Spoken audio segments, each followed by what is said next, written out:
मैं फ्रेश होके हॉस्टल से निकल गया हूँ सवेरे सवेरे 6:30 बज गए।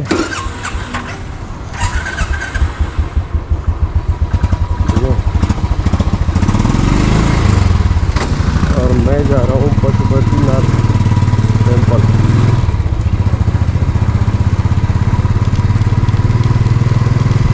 क्योंकि मेरे पास परमिट आज के दिन का ही है और शायद एयरपोर्ट से परमिट बनाने का झंझट बहुत ज़्यादा रहेगा, तो मुझे 10 बजे तक काठमांडू से निकलना है और आज के रात के 12 बजे तक का नेपाल छोड़ना है, क्योंकि रात 12 बजे तक का एक परमिट है मेरे पास। उससे ज़्यादा अगर यहाँ पे रुका तो फाइन पड़ सकता है। और दूसरी बात है कि अभी बस मुझे पोखरा जाना था, बाकी तो सब कर लिया मैंने। और जो ट्रैकिंग व्रैकिंग का टाइम है वो तो अभी नहीं है, अभी करना भी नहीं है, क्योंकि बाइक पे जब आता हूँ तो ट्रैकिंग का सोचना थोड़ा मुश्किल हो जाता है। महाशिवरात्रि पर्व 2078 का स्वागत के लिए बहुत जगह है।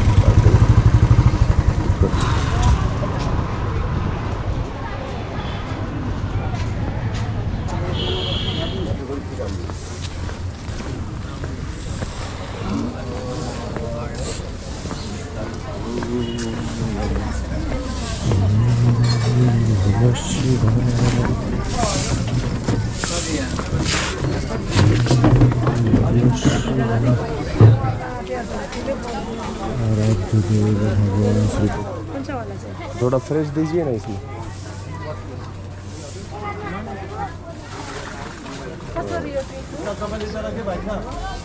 50 रुपये से छोले भाई,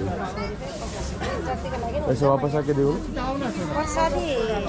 पैसा लग के दे दो, मिठाई प्रसाद नहीं, बाद में।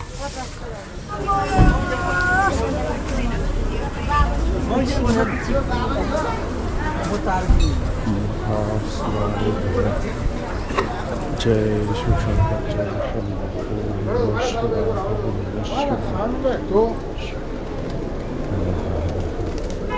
कितने सारे हैं।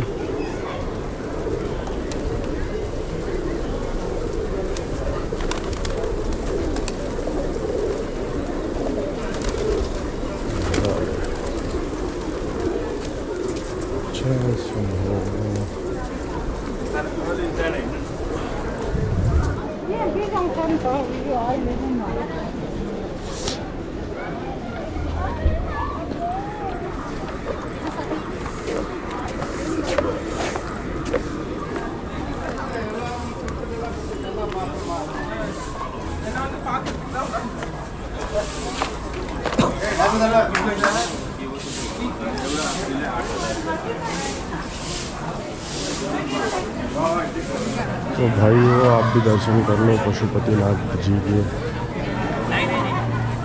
ऐसा मौका बार बार थोड़ी ही आता है। नेपाल में आप इतने दूर होता है तो दर्शन करवा रहा हूँ।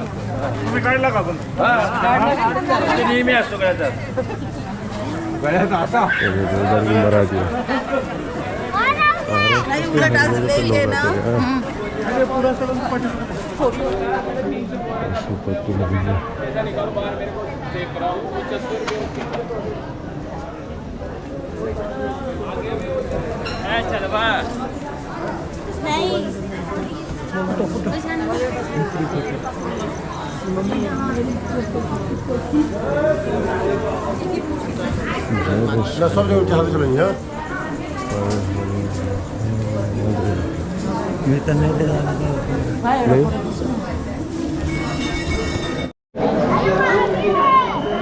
तो दोस्तों, मेरा पशुपतिनाथ भगवान का दर्शन हो चुका है और अंतरात्मा तृप्त हो गई यार। अंदर इतना मस्त भजन चल रहा है, राम जी का भजन, सीता जी का भजन, कृष्ण जी का भजन, शिव जी का भजन, और बहुत ही मंगलमय वातावरण है अंदर। पूरा भक्तिनाथ घुमा हुआ है अंदर पूरी तरह से। इतना अच्छा लग रहा था, मगर अंदर कैमरा अलाउड नहीं है, इसलिए अंदर कैमरा नहीं ले पाया। अभी आप बाहर से ही दर्शन करवा लीजिए, ठीक है? बाहर से ही दर्शन कर लीजिए आप अभी। और यहाँ से दर्शन बारी लगा। मैं जब आया था तो नज़दीक था।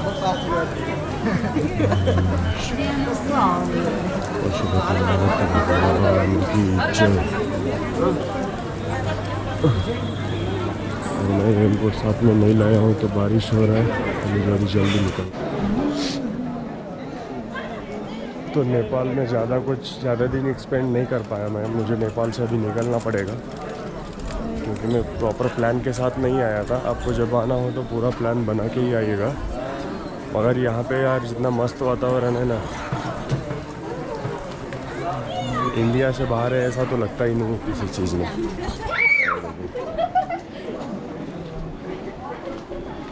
झगड़े कर रहे हैं आपस में एक दूसरे के साथ।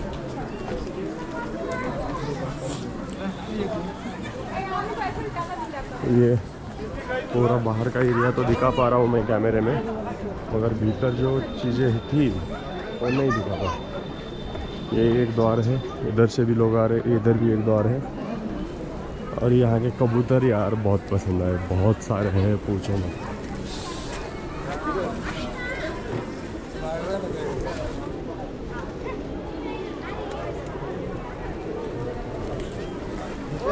तो ठीक है, अभी थोड़ा थोड़ा बारिश हो रहा है। मैं रेनकोट नहीं लाया हूँ तो भीग रहा है मेरा कपड़ा। मुझे रुकना पड़ेगा कहीं पर या फिर जल्दी होटल पहुँचना पड़ेगा।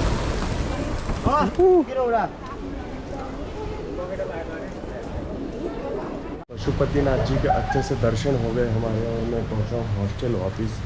बाहर थोड़ा थोड़ा बारिश हो रहा है।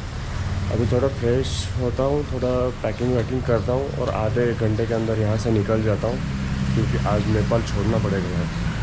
ठीक है, चलिए अभी चलते हैं रूम में।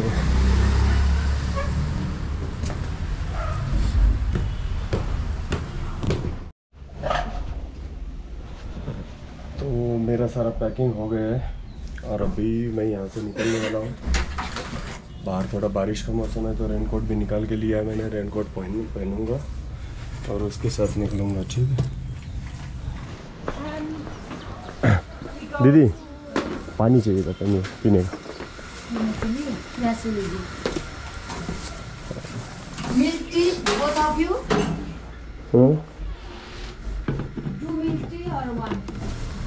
ओके, चल रहा हूँ मैं। अच्छे से जाइए, गुड ट्रैवल। यार थैंक यू। चलिए फिर मिलते हैं। घूम के आइए, मेरा कार्ड लीजिए। हाँ, ऐड करिए मेरे में। हाँ, कैसा लगा हमारा होटल? बिल्कुल अच्छा लगा। हाँ, इन लोग भी अच्छे थे ना? हाँ, बात बहुत। किया कि नहीं? Okay, bye bye. Nepali army, वाह मस्त। तो काठमांडू में हूँ मैं, निकला हूँ रूम से और अभी इंडिया बॉर्डर की तरफ बढ़ना है। 270 किलोमीटर इंडिया बॉर्डर है यहाँ से। रास्ता बहुत पहाड़ी इलाका है, घुमाव भरा रास्ता है पूरा। तो देखते, शाम तक पहुँचना है, ज़्यादा दिक्कत का काम नहीं है, आराम से पहुँच भी जाएंगे। और अभी आप काठमांडू देखिए, 4 ही दिन स्पेंड कर पाया मैं नेपाल में, ज़्यादा टाइम नहीं लिया मैंने। उधर से बंसार भी ज़्यादा नहीं बनवाया था, इधर एयरपोर्ट पे बनवाने का सोचा था 2-3 दिन का एक्स्ट्रा, बट थोड़ा झंझट का काम है बोल रहे 2-3 जन। तो मैंने सोचा चलो अभी सिर्फ क्या है, पोखरा वगैरह जो भी है वो बाद में देख लेते, वरना पोखरा जाने का प्लान था मेरा। कोई बात नहीं, ऐसे भी मुझे नेपाल एक बार ज़रूर आना है और मुझे एवरेस्ट बेस कैंप का ट्रैक करना ही है 100%। तो उसके लिए मुझे नेपाल आना ही है। आज बस ये टाइम में बस आया था कि कैसा रहता है नेपाल में जाना, कैसा अनुभव रहेगा, क्या है, क्या करना पड़ता है, क्या नहीं करना पड़ता है, ये सब चीज़ें मालूम करने के लिए सिर्फ आया था। ठीक है, तो अभी ज़्यादा दिक्कत नहीं रहेगी। अगली बार आऊँगा तो फुल प्लान के साथ आऊँगा, एवरेस्ट बेस कैंप जाऊँगा और पोखरा भी जाऊँगा। तो चलिए अभी काठमांडू से बाहर निकलने के बाद नज़ारों का लुत्फ़ उठाइए, आपको नज़ारे दिखाऊंगा, अच्छे नज़ारे हैं। और भी मतलब जिस रूट से आया उस रूट से नहीं जाने वाला हूँ, दूसरा रूट है, अयोध्या की तरफ निकल रहा हूँ मैं, यूपी में। ठीक है,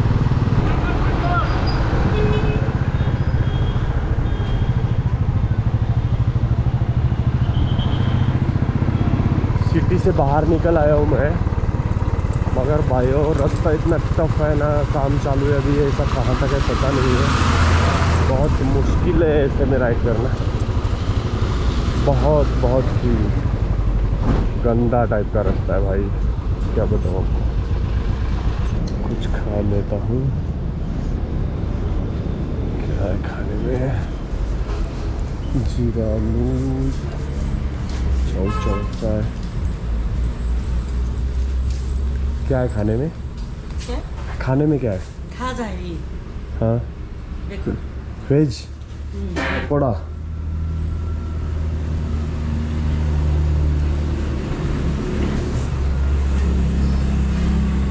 चाउ फ्राई,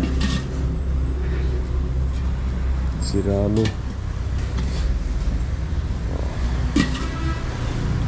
इसका मिक्स थाली आता है क्या? हिंदी नहीं आता है? इसका मिक्स थाली आता है या अलग अलग प्लेट लेना पड़ता है? इसका मिक्स आता है, इसका अलग अलग लेना पड़ेगा। ठीक है, जो इसका दीजिए ना एक मिक्स, और ये एक प्लेट दीजिए।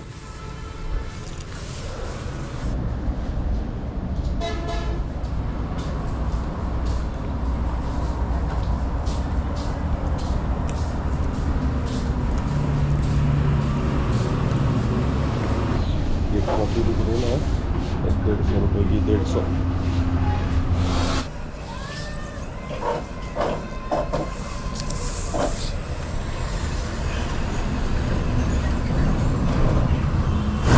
भाई ये किस रास्ते में आके फंस गया मैं, बहुत ज़्यादा ट्रैफिक है, सारी बसें सारी लोडिंग गाड़ियाँ इसी रास्ते से आती है, रास्ता भी ख़राब है ऊपर से।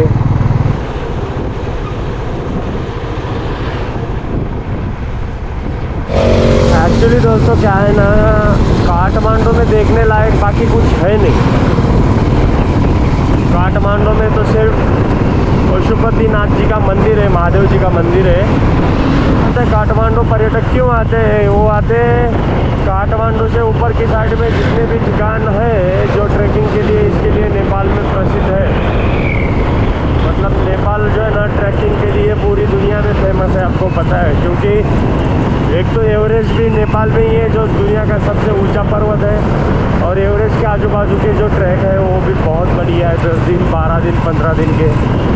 अभी जो मेरी रूममेट्स थी जर्मनी से आई हुई थी, 2 लड़की थी, वो भी ट्रैक करके आई थी, 11-12 दिन का ट्रैक करके आई थी।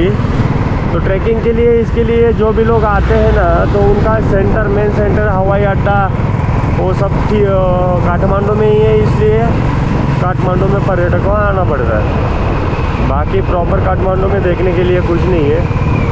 की बात है दोस्तों, मेरा नेपाल आने का मकसद क्या था? मेरा नेपाल आने का मकसद था कि मैं नेपाल के कल्चर को जान लूँ, नेपाल में फूड कैसा मिलता है वो जान लूँ, और नेपाल का नेचर कैसा है वो जान लूँ। और तीनों बातों के बारे में मैंने अच्छा खासी जानकारी हासिल की है, और सब देख भी लिया है, खा भी लिया है, सब कुछ कर लिया है। और सिर्फ 4 ही दिन का टाइम निकाला था इस बार मैंने, क्योंकि ज़्यादा दिन नेपाल में देना भी नहीं था मुझे। जिस दिन जब मैं ज़्यादा दिन देने आऊँगा नेपाल में, तब एक ट्रेकर के रूप में आऊँगा, ना कि राइडर के रूप में। कागज़ के 2 पंख लेके उड़ा चला जाए रे, जहाँ नहीं जाना है वही चला आए रे, उम्र का ये ताना बाना समझ न पाए रे, सुबह पे जो मोह माया नमक लगाए रे, कटे के न बाए न जाने न पाए रे, दिशा के मरबो का मोंटा रे। तो ऐसे बहुत सारे ब्रिज बनाए इन लोगों ने इधर नदी पे, और रोड नदी क्रॉस करने के लिए जो छोटे छोटे गांव और बस्ती के लिए लगती है। ये देखिए कितना बढ़िया है, और इतना मतलब ऐसा हिलता है चलते हुए, अच्छा लग रहा है बहुत।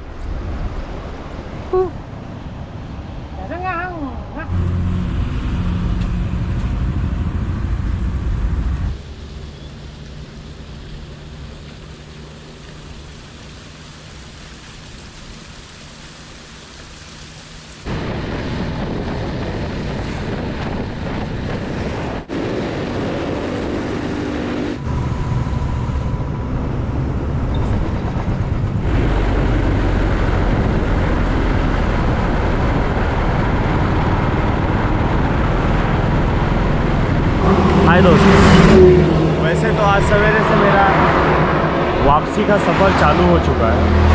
मतलब आज तक मैं आगे आगे आगे जा रहा था, मगर आज सवेरे मैंने यू टर्न ले लिया है।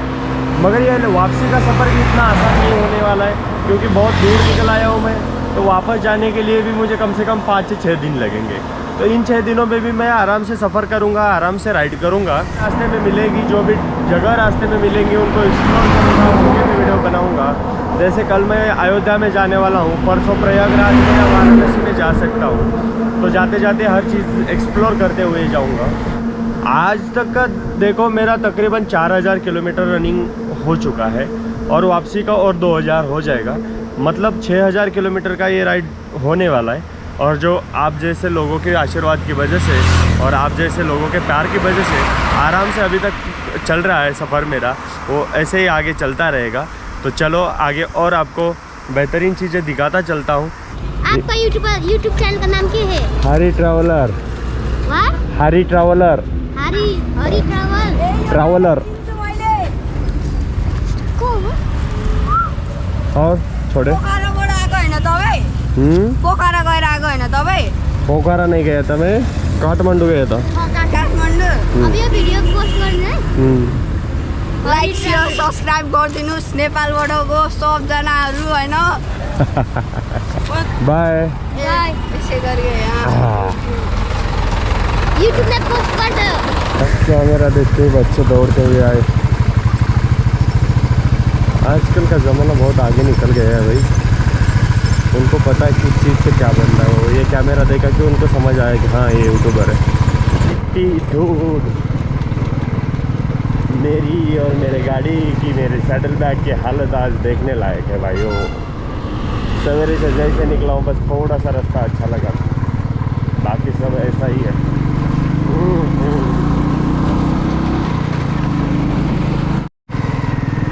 हाँ, रास्ता कल का था यार, क्या खूबसूरत था, क्या बढ़िया था, क्या पूरे मिट्टी के पहाड़ है, सफ़ेद मिट्टी है और उसको कट किया है। ये गिर गया तो फिर कैसा होगा बताइए।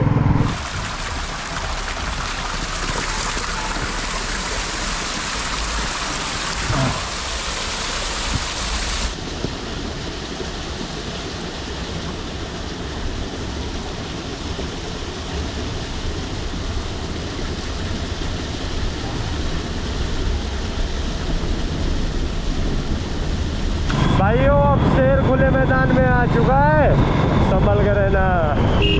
Don't under estimate power of a travel man. रुकेगा नहीं साला। तो मैं नेपाल इंडिया बॉर्डर पे पहुंच चुका हूँ और आगे देखिए अभी भारत आगमन पर आपका हार्दिक स्वागत है।